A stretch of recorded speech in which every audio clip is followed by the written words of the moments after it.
Assalamualaikum Bu. Waalaikumsalam Bu. Selamat siang Bu. Selamat siang juga. Bu, ini kebetulan saya ada tugas untuk menyelesaikan tugas praktik mengenai demonstrasi kontekstual, yaitu di mana tugas itu kami sebagai peserta calon guru penggerak itu diminta untuk mewawancarai dua kepala sekolah, salah satunya kepala sekolah SD setempat dengan kepala sekolah SD lain. Nah ini jadi di hari ini saya mau mewawancarai Ibu. Sebelumnya Ibu bisa memperkenalkan diri Bu? Ya, saya Bu Sumin Aryani, Kepala Sekolah SD Negeri 2 Wonodadi, Tanjung Sari. 4 tahun, sekarang tanggal 19 ya. Iya. Silakan Bu, dilanjut. Iya. Baik Bu, terima kasih untuk perkenalannya. Jadi ini langsung saja Bu, berkaitan dengan tugas ini nanti yang mau saya sampaikan, saya mau mewawancarai Ibu dengan menanyakan 8 pertanyaan. Ini berkaitan dengan proses pengambilan keputusan sebagai kepala sekolah, atau Ibu sebagai pemimpin pembelajar atau sebagai kepala sekolah untuk untuk dewan guru. Jadi ini Bu untuk pertanyaan saya yang pertama, selama ini bagaimana ya Ibu mengidentifikasi kasus-kasus yang merupakan dilema etika atau bujukan moral? Sebenarnya yang terjadi di lingkup sekitar kita itu suatu kejadian itu merupakan kadang suatu dilema ya Bu ya. Dilema itu etika yang benar-benar bujukan moral atau berkaitan dengan hukum. Itu ya Bu ya. Nah terus untuk pertanyaan kedua Bu, selama ini bagaimana Ibu menjalankan pengambilan keputusan di sekolah Ibu, terutama untuk kasus-kasus di mana ada dua kepentingan yang sama-sama benar atau sama-sama mengandung nilai kebajikan. Ini Ibu mengambil yang sama-sama benar atau berdasarkan nilai kebajikan? Yang saya ambil ya biasanya berdasarkan kinerja kita, yaitu dengan kekeluargaan atau berdasarkan nilai kebajikan. Jadi berdasarkan nilai kebajikan. Ya. Terus pertanyaan selanjutnya Bu, langkah-langkah atau prosedur yang seperti apa Bu yang bisa Ibu lakukan selama ini?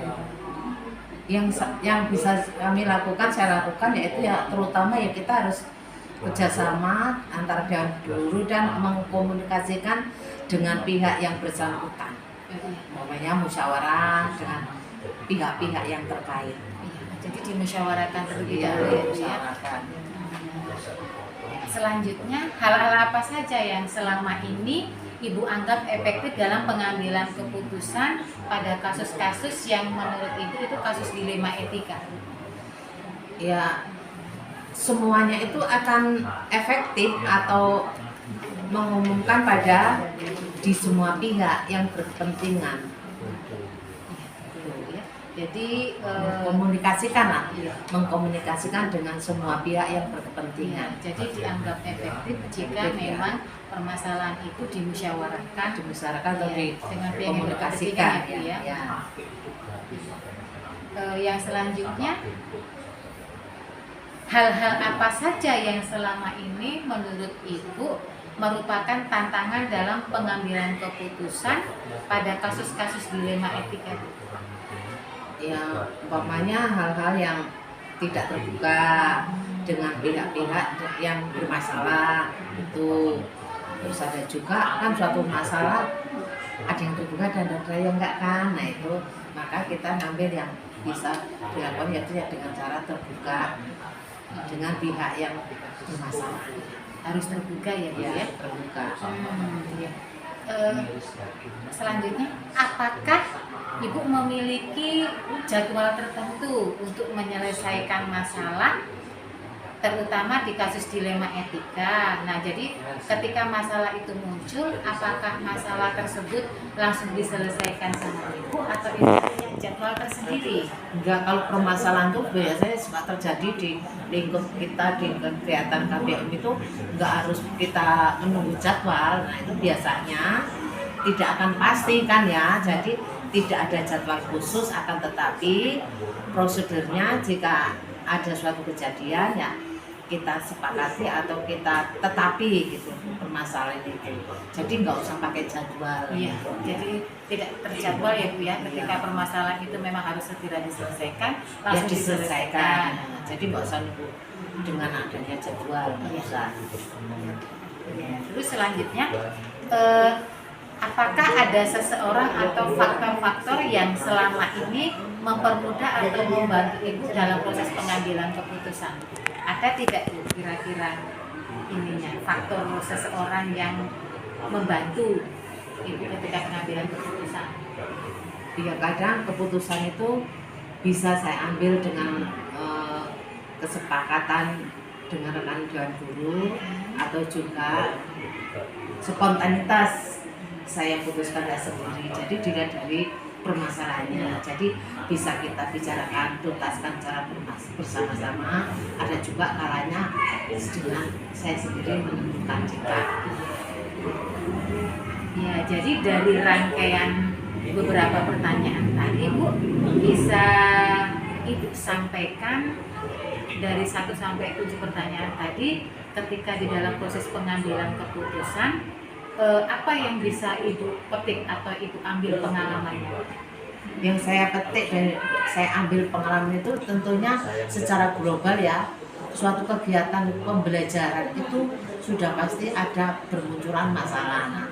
Masalah itu akan datang tiba-tiba atau dengan spontanitas. Nah, kita akan lebih bijak lagi dengan rekan-rekan guru-guru, kita bisa menyepakati untuk mencari solusi atau jalan keluar.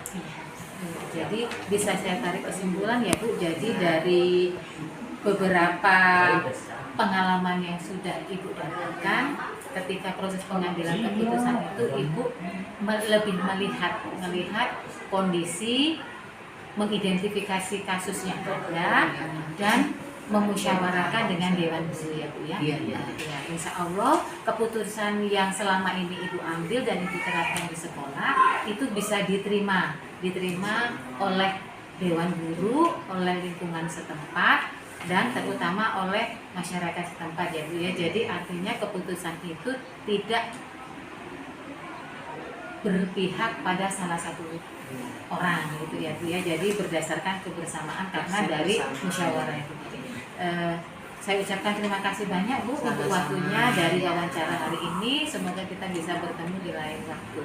Terima kasih Bu. Saya ucapkan assalamualaikum warahmatullahi wabarakatuh. Waalaikumsalam warahmatullahi wabarakatuh.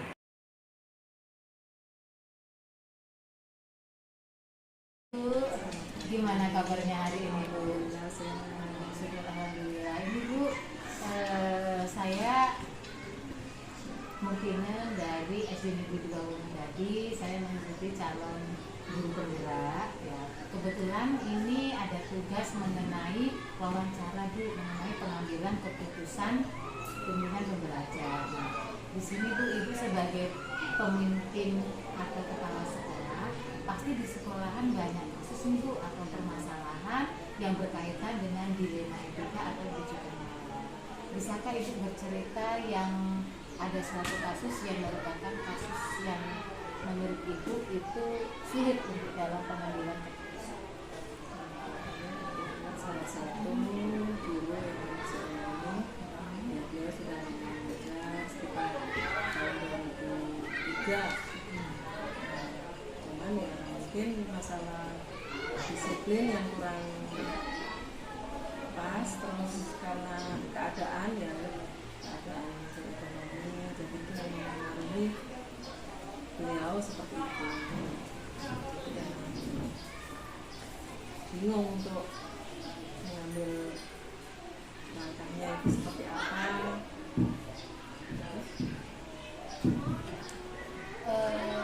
Di sini prosedur untuk Ibu sendiri, apakah Ibu tidak berusaha memanggil guru tersebut Bu?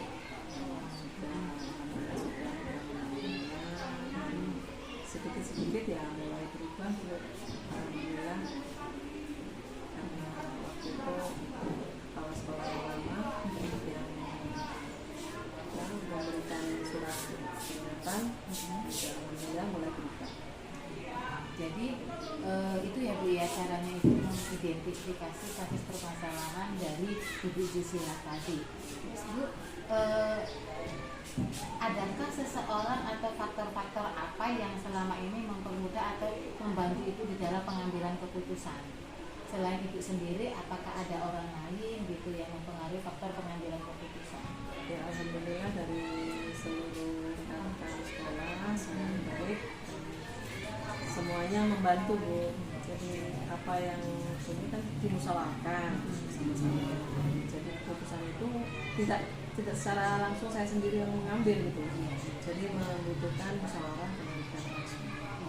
Jadi itu melakukan pengambilan keputusan berdasarkan secara aturan. Memang beliau sudah di-SK di sini ya Bu ya, sudah bekerja dari tahun 2022 dan merupakan dilema bagi Ibu ketika mau memberhentikan atau tidak lagi menggunakan jasa dari Ibu Jusila. Jadi Ibu mengambil solusi sebagai penutup pembelajar itu dengan cara memusyawarahkan kepada guru gimana cara pengambilan keputusan yang ada.